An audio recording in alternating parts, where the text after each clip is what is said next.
স্বরাষ্ট্র উপদেষ্টা পুরোপুরি ব্যর্থতার পরিচয় দিয়েছেন। এই স্বরাষ্ট্র উপদেষ্টার দিয়ে কাজ হবে না, এই স্বরাষ্ট্র উপদেষ্টা পরিবর্তন করতে হবে। অনভিজ্ঞ এই উপদেষ্টা পরিষদ দিয়ে এই রাষ্ট্র সংস্কার এবং নতুন বাংলাদেশ বিনির্মাণের কাঙ্ক্ষিত লক্ষ্যে পৌঁছানো যাবে না।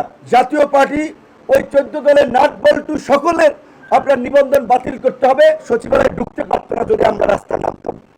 কাজে আমরা শুধুমাত্র ডক্টর ইউনূসের মতো একজন ব্যক্তি জাতির এই সংকটে তিনি ক্ষমতা নিতে চান নাই, আমরা তাকে রাজি করিয়েছি। আমরা চাই তাকে সহযোগিতা করে বাংলাদেশকে এই সংকট থেকে উত্তরণে। কিন্তু ডক্টর ইউনূসের সাথে যেহেতু আমাদের ওইভাবে স্বাভাবিকভাবে সবসময় কথা বলার সুযোগ থাকে না, এবং এখন এই যে উপদেষ্টা পরিষদে একটা কাচের দেয়াল বা বলয় তৈরি হয়েছে, আশপাশে থেকে এই যে ভুলভাল বুঝাচ্ছেন আওয়ামী লীগকে পুনর্বাসন করতে হবে, বিদেশিদের চাপ আছে, না হলে গ্রহণযোগ্য হবে না, এই সেই কথাবার্তা বলে, যার ফলে সরকার গত 9 মাসে আওয়ামী লীগের প্রতি কিছুটা নমনীয় ভাব দেখিয়েছেন এবং স্বরাষ্ট্র উপদেষ্টা পুরোপুরি ব্যর্থতার পরিচয় দিয়েছেন। তার কাজকর্মের দুর্বলতার কারণেই আজকে আওয়ামী লীগ এখনো ঘুরে বেড়ায়, এখনো আমাদেরকে হুমকি দামকি দিয়ে বেড়ায় কিংবা হাসতাদের উপরে হামলা হয়। তাই আমরা মনে করি এই স্বরাষ্ট্র উপদেষ্টার দিয়ে কাজ হবে না, এই স্বরাষ্ট্র উপদেষ্টা পরিবর্তন করতে হবে এবং একই সাথে এই দুর্বল অনভিজ্ঞ এই উপদেষ্টা পরিষদ দিয়ে এই রাষ্ট্র সংস্কার এবং নতুন বাংলাদেশ বিনির্মাণের কাঙ্ক্ষিত লক্ষ্যে পৌঁছানো যাবে না। আমরা বারবার বলছিলাম এটি একটি জাতীয় সংকট, এই জাতীয় সংকট থেকে দেশকে উত্তরণের জন্য জাতীয় সরকার দরকার। সরকার আমাদের দুটো দাবির মধ্যে একটি দাবি আওয়ামী লীগকে নিষিদ্ধ করেছে, যদিও এটি চূড়ান্ত নিষিদ্ধ নয়, তাদের এই বিচার নিষ্পত্তি না হওয়া পর্যন্ত তাদের কার্যক্রমে নিষেধাজ্ঞা দিয়েছে।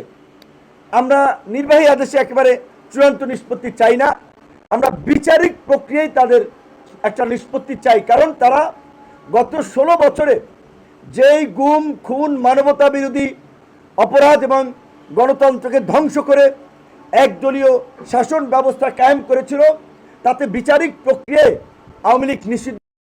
কিন্তু সেই বিচারিক প্রক্রিয়াকে এগিয়ে নেওয়ার জন্য এই একটা ট্রাইব্যুনাল দিয়ে এটা সম্ভব নয়। সেই কারণে একাধিক ট্রাইব্যুনাল গঠন করা দরকার। একই সাথে এই গণহত্যার সাথে জড়িত ফাঁসিবাদ এবং তার দোসর এই যে আওয়ামী লীগের যে নাটবল্টু লেসপেন্সার ছিল, যে 14 দল এই ইনু মেননরা, এদেরকেও বিচারের মুখোমুখি করতে হবে। আওয়ামী লীগ নিষিদ্ধের পাশাপাশি এই যে জাতীয় পার্টি আজকে জিএম কাদের সাহেব আস্ফলন করছেন, দেখি বিভিন্ন ধরনের মিটিং টিটিংয়ে সগর্বে ঘুরে বেড়াচ্ছেন। এই জিএম কাদের এবং এই জাতীয় পার্টি এরশাদ আওয়ামী লীগকে গত 16 বছর হৃষ্টপুষ্ট করেছেন। এই জাতীয় পার্টি কোনোভাবেই এর দায় এড়াতে পারেন না। জাতীয় পার্টির জিএম কাদের সহ শীর্ষ নেতাদেরকেও অনতিবিলম্বে গ্রেপ্তার করতে হবে, আমরা এখান থেকে দাবি জানাই। RICL TMX, যুগের পর যুগ স্থাপনা থাকে মজবুত। এই আওয়ামী লীগ সহ জাতীয় পার্টি ওই 14 দলের নাট বল্টু সকলের আপনার নিবন্ধন বাতিল করতে হবে। নির্বাচন কমিশনের কাছে আমরা আগামীকালই এই বিষয়ে আমরা তাদের সাথে আলাপ করবো এবং লিখিত অভিযোগ দেবো। এখন যেহেতু সরকার জনগণের আপনার দাবির প্রেক্ষাপটে আওয়ামী লীগকে নিষিদ্ধ করেছে, আমরা সরকারকে সাধুবাদ জানাই।